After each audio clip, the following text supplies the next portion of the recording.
आपसे पहले बात करेंगे। जिस तरह से ट्रंप की लगातार यहाँ पर स्टेटमेंट्स आती हुई नजर आई हैं, उसका इम्पैक्ट सोने के प्राइसेस पे देखने को मिला है। क्या कुछ है जो आप वॉच कर रहे हैं और आपकी क्या सेंस है कि सोने के भाव यहाँ से क्या जा सकते हैं? आपके सभी व्यूवर्स को मेरा नमस्कार।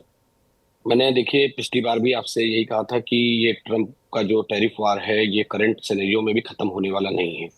जिस तरीके से इस समय विश्व के हालात हैं, चाहे वो युद्ध के माहौल हो चाहे जो भी हो, लेकिन इस समय सबसे इम्पोर्टेंट फैक्टर है वो है ये टैरिफ वार।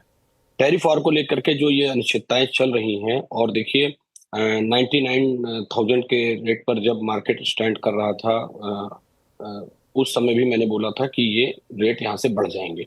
और अभी भी मैं इसी अपने स्टैंड पे कायम हूँ। मैं इस पूरे टैरिफ वार का जो एक पूरा इकोसिस्टम डैमेज होता हुआ दिख रहा है, उसको देख करके मुझे यही दिख रहा है कि हम बहुत ही जल्द सोने को 1,07,000 से 8,000 रुपए हाजिर मार्केट में होता हुआ देख रहे हैं।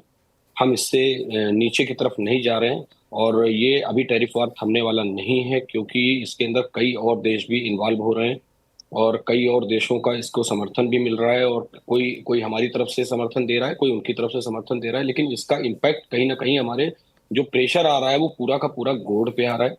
और अभी ये टैरिफ वार का जो करंट सिनेरियो है, इसमें हम सोने की भाव को बढ़ता हुआ ही देख रहे हैं।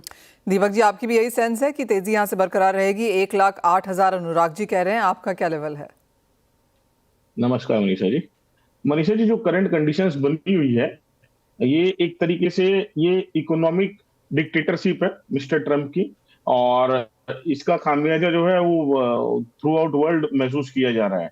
प्राइजेस को लेके मेरा ये मानना है कि अभी जो डेटा आए हैं उसमें ये सामने आया है कि चाइना कंटिन्यूअसली बाइंग के ऊपर है।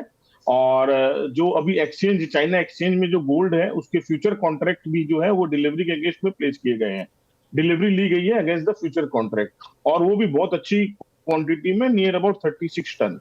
तो इन और जो ट्रेड वॉर की कंडीशन है, इसको देख के नहीं लगता है कि अभी इमीडिएटली कोई भी करेक्शन हमें गोल्ड में देखने के लिए मिलेगा।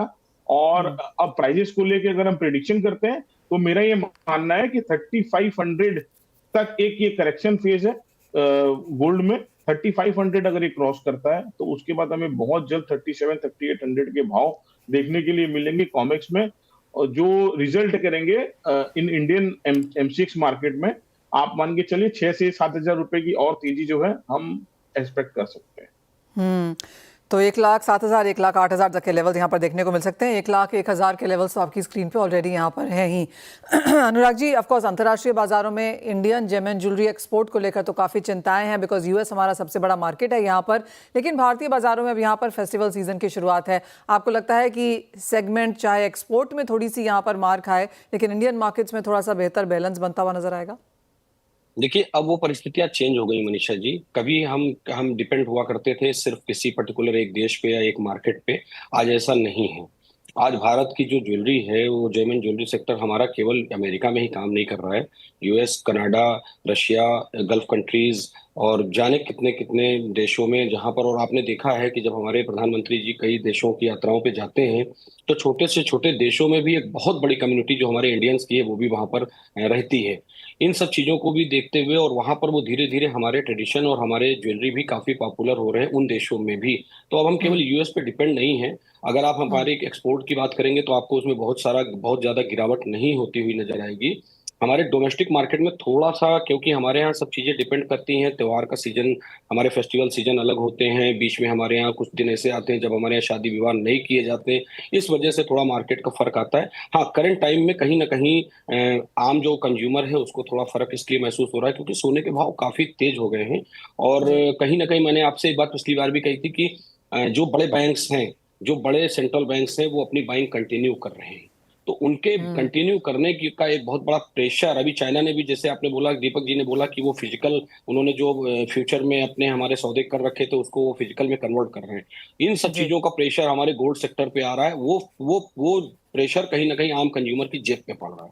इसकी वजह से वो एब्सोल्युटली। कहीं ना कहीं प्रेशराइज हो रहा है और अपने आप को रिसाइकिल में कन्वर्ट कर रहा है या अपने पुराने गोल्ड से काम चला रहा है। लेकिन इसका ये कतई मतलब नहीं है। हमें लगता है कि अब हमारा फेस्टिवल सीजन अभी यहाँ से स्टार्ट होने वाला है। ये थोड़ा सा हमारा जो बीच का से ये थोड़ा रिसेशन रहता है इस हमारे 2-3 महीने में, जुलाई, अगस्त, सितंबर और जून से लास्ट से स्टार्ट होता है, और ये महीना कहीं ना कहीं रहता ही ऐसा है, हर साल रहता है। और हमें लगता है कि हम सितंबर मिड्स के बाद हम ऑलरेडी मार्केट हमारा मूव करना शुरू कर देगा और हम फिर वापस उसी कंडीशन में आ जाएंगे। दीपक जी, आपको क्या लगता है? आपको भी लगता है कि इंडियन मार्केट बाइंग अच्छी स्ट्रांग है एज ऑफ नाउ? यहाँ पर क्या सेंस है और किस तरह एक percentage increase in sense of value या वॉल्यूम बनता हुआ आप देखते हैं? देखिए, डोमेस्टिक मार्केट में प्राइसेस के कारण काफी हद तक जो है नरमी देखी गई है। ये वर्ल्ड गोल्ड काउंसिल की रिपोर्ट में भी हमारे सामने आया है, जिसमें अराउंड 7% इन्वेस्टमेंट में कमी बताई गई है और 17 to 80% ज्वेलरी की डिमांड में कमी बताई गई है। इतने हाई प्राइसेस होने के बाद ये एक कॉमन है ये थॉट प्रोसेस की डिमांड में जो है वो कमी आएगी। अगर हम एक्सपोर्ट मार्केट के ऊपर बात करते हैं तो यूएसए जरूर हमारा सबसे बड़ा मार्केट है, लेकिन मनीषा जी, मेरा ये मानना है कि back of the mind Indian traders भी अपने लिए नए विकल्प को जरूर तलाश रहे होंगे। और ऑस्ट्रेलिया, बहरीन जो पिछले ईयर हमारे अच्छे एक्सपोर्ट डेटा वहां से आए थे, जिसमें हमने बहरीन में अच्छा एक्सपोर्ट किया था और ऑस्ट्रेलिया में अच्छा एक्सपोर्ट हुआ था। तो मेरा ये मानना है कि ये एक फेज जरूर आएगा। मैं यूएस अगर जो हमारे रिलेशंस यूएस से सही नहीं होते हैं तो भले हमें 3 से 4 क्वार्टर जो है एक्सपोर्ट के डेटा में हम थोड़े पीछे रहेंगे, बट ओवरऑल नए मार्केट के तलाश जो है वो एक्सपोर्टर बहुत आराम से करेंगे। ऑलराइट, तो यहाँ पे of course near term pain है, लेकिन लॉन्ग टर्म में कोई बहुत ज़्यादा प्राइसेस पे या नंबर्स पे असर पड़ेगा ऐसा फिलहाल नहीं लगता। और of course Indian festival season है, दिवाली है, उसके बाद क्रिसमस है, न्यू ईयर है, तो अंतर्राष्ट्रीय बाजारों की डिमांड भी यहाँ पर बढ़ती हुई नजर आएगी, जिसका फायदा यहाँ पर इंडियन एक्सपोर्टर्स उठाएंगे। बहुत शुक्रिया आप सभी।